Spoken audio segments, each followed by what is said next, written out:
Sir నమస్తే sir.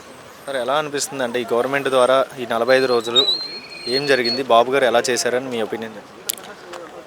గత ప్రభుత్వం 5 ఏళ్ల కంటే ఈ 45 రోజులలో దాదాపు 30% సక్సెస్ఫుల్ అయ్యారు చంద్రబాబు నాయుడు గారు, మన ముఖ్యమంత్రి గారు. ఒక పోలీస్ వ్యవస్థలో కానీ, రెవెన్యూ వ్యవస్థలో కానీ, అన్ని విషయాలలో, మద్యంలో కానీ చాలా వరకు 30% పైనే ఇప్పటికీ, అంటే కేవలం వచ్చి 45 రోజులు అయింది. 45 రోజులు తప్పితే 2 నెలల లోపలనే 30% సక్సెస్ఫుల్ అయ్యారు. కేవలం ఒక నెల లోపలనే 100% సక్సెస్ఫుల్ అవుతారు. సార్ ల్యాండ్ టైటిలింగ్ యాక్ట్ అనేది రద్దు చేశారు కదా, దీని మీద మీ అభిప్రాయం? మంచి నిర్ణయం తీసుకున్నాడు సార్. లేకపోతే ఇప్పటికి మన పొలాలన్నీ అప్పుడు బ్రిటిష్ వాళ్ళు పాలించినట్టే ఇప్పుడు ఏ వ్యాపారవేత్తలకు అమ్మేసిండేవాడు. ఇప్పటికే అమ్మాడని కూడా కొందరు అంటున్నారు. ఈ పుస్తకాలు వచ్చినాక మరి ఎవరు పాస్బుక్లు వాళ్ళు వెరిఫై చేసుకుంటే కానీ తెలియదు. సరే, గతంలో అంటే చూస్తున్నట్లయితే జగన్మోహన్ రెడ్డి పరిపాలన 5 సంవత్సరాలు చూశారు. ఆయన సంక్షేమ పథకాలు రిలీజ్ చేశారు. ఈ చంద్రబాబు నాయుడు, పవన్ కళ్యాణ్, బీజేపీతో కలిపి ఉచిత బస్సులు, అన్నా క్యాంటీన్లు అంటున్నారు. వాళ్ళు చేసేది అప్పే, వీళ్ళు చేసేది అప్పే. సో ఎలా ఉండిద్ది అంటారు? రాష్ట్రం ఇంకా డెవలప్మెంట్ జరిగిద్ది అంటారా? ఈ ఉచితంగానే అన్ని ఇచ్చేస్తారా? మంచి క్వశ్చన్ అడిగినారు సార్. ఆయన పెట్టుబడులు తీసుకురాకుండా అన్ని పనిచేశాడు మనవన్నీ అమ్మి. ఈయన పెట్టుబడులు తెస్తూ రాష్ట్రానికి ఆదాయ వనరులను చూసుకుంటూ ఈ పథకాలను నెరవేరుస్తాడు. ఆయన 100% మాకు నమ్మకం ప్రజలలో. రెవెన్యూ చూపించట్లేదు, ఈయన రెవెన్యూ చూపిస్తాడంటారా? ఖచ్చితంగా సార్.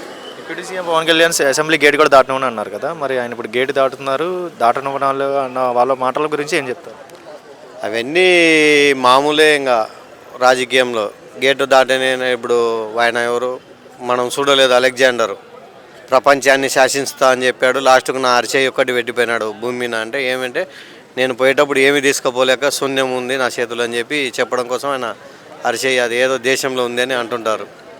అలాగే ఆయన జగన్ కూడా మొత్తం నాదే, ప్రపంచాన్ని శాసిస్తాను అని చెప్పేసి గుళ్ళు గోపురాలు నాశనం చేసి విదేశీ మతాన్ని రెచ్చగొట్టి ఆ విధంగా చేసినాడు. కాబట్టి ఆయన ఈ పొద్దు ఎక్కడ ఎందుకు చెల్లకుండా పోయినాడు. కాబట్టి ఇప్పుడు ఢిల్లీ గేట్ దగ్గర భిక్షాటన కోసం పోయాడు ఆయన. గతంలో 5 సంవత్సరాలు జగన్ పరిపాలన చూశారు. ఇప్పుడు చంద్రబాబు నాయుడు, జనసేన పార్టీ, బీజేపీ పొత్తుతో వచ్చింది కదా, ఈ గవర్నమెంట్ ద్వారా మీకు ఏంటి నమ్మకం? ఏంటి గతంలోకి ఇప్పటికీ డిఫరెన్స్ ఏంటి? చాలా డిఫరెంట్ ఉందండి. జగన్ ప్రభుత్వంలో లా అండ్ ఆర్డర్ క్షీణించి మహిళలపై దాడులు, డ్రగ్స్, తర్వాత ఈ కిడ్నాప్లు, దొమ్మిలు మచ్చున్నాయి. గత ప్రభుత్వం వచ్చి 2 నెలలు అవుతుంది, ఇప్పటికే సగం మార్పు వచ్చింది. మొన్న ఉదాహరణ ఒకటి ముచ్చుమరి కేసు, అది మా నంద్యాల ఏరియాకే 15 రోజులు అయింది. పోలీసులు అంతా కృషి చేస్తున్నారు. కానీ ఈరోజు జగన్ లా అండ్ ఆర్డర్ క్షీణించింది, ప్రజలు సంతోషంగా ఉంటున్నారు, చాలా సంతోషంగా ఉన్నారు. అంటే ఇప్పుడు చూస్తున్నట్లయితే అమరావతి, ఏ గవర్నమెంట్ వచ్చినా అమరావతి డెవలప్మెంట్ అనేది జరగట్లేదు. పిల్లలకి ఉద్యోగాలు లేవు. మరి ఈ అమరావతి సంగతి, ఉద్యోగాల సంగతి ఎలా ఉండబోతుంది అంటే ఈ గవర్నమెంట్ ద్వారా? ఖచ్చితంగా బాగుంటుంది సార్. ఇప్పుడు అమరావతి డెవలప్ అవుతుంది, ప్లస్ మన యువత బాగుపడతారు. ఈ భవిష్యత్తులో మన పిల్లలు బాగుపడతారని మేము కోరుకుంటున్నాము. చంద్రబాబు నాయుడు చేస్తారని కూడా మాకు నమ్మకం ఉంది. సార్, గతంలో జగన్మోహన్ రెడ్డి అనే వ్యక్తి ప్రతి ఇంటికి సంక్షేమ పథకాలు అందించారని అన్నారు. సంక్షేమ పథకాలు అందించినా కూడా రాష్ట్రానికి అవ్వాల్సింది. మరి ఈయన ఉచిత ఇసుక, ఉచిత బస్సులు అని అంటున్నారు. ఈయన కూడా చంద్రబాబు నాయుడు, మరి ఈయన చేసేది అప్పే కదా, మరి వీళ్ళిద్దరికి డిఫరెన్స్ ఏంటంటే? తప్పేం కాదండి. ఇప్పుడు దీంట్లో అన్యాయం అక్రమాలు అరికడితే ఆ పైసలు మిగులుతాయి. ఆయన ఎవరికో బట్టలు నొక్కడం కాదు, వాళ్ళ ఇళ్ళకి పోయినాయండి. ఇసుకలో అతనే 800 కోట్లు ఫ్రాడ్ చేశాడు వెంకటరామరెడ్డి. అలాంటి మిగిలిస్తే అందరికీ ఇవ్వచ్చు, సంక్షేమ అందరికీ పంచవచ్చు.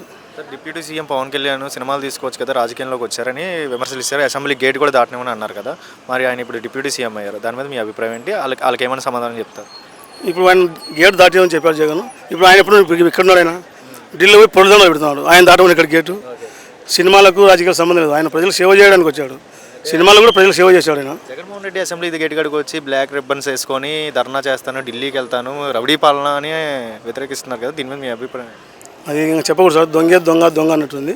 ఇప్పుడు ఆయన చేసిన దొంగతనం, దొంగకు తెలుసు ఏది దొంగతనం ఏది మంచి అని. కాబట్టి ఆయన చేయడం తప్పు, చాలా సిగ్గుచేట వీళ్ళు. ఈ గవర్నమెంట్ ద్వారా టీడీపీ సైడ్ నుంచి మీకైతే నమ్మకం అయితే ఉందా గట్టిగానే? 100% నమ్మకం ఉందండి.